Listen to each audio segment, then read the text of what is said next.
what they tried to do at the last minute, having, in my view, realized that the application as filed was entirely misconceived. They said, well, in our claim form, we ask for certain relief.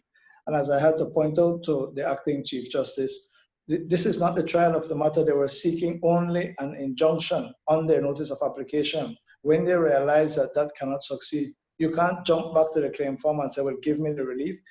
That type of relief can only be given after trial. The point of the matter, Marisol, is that once they realize that they could not succeed on the application as framed, they should have abandoned it. This is an exercise in which there was an attempt to hijack the Belizean democracy.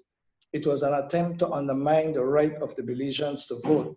It was an attempt to stop the victory that is likely to be inevitable for the People's United Party.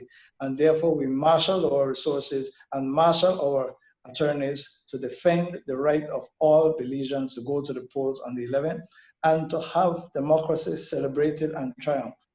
The fact that there's a violation of Section 90 does not follow that the elections are also invalid. And that's the misconception that he's laboring under.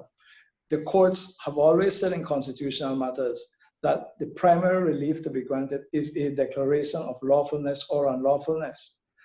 The granting of such a declaration is what they asked for. Okay. That is what they asked for. So they can get it. In fact, the defendants, the Attorney General and Elections and Boundaries Commission, have already admitted that they're in violation of Article 90. The question is, so what?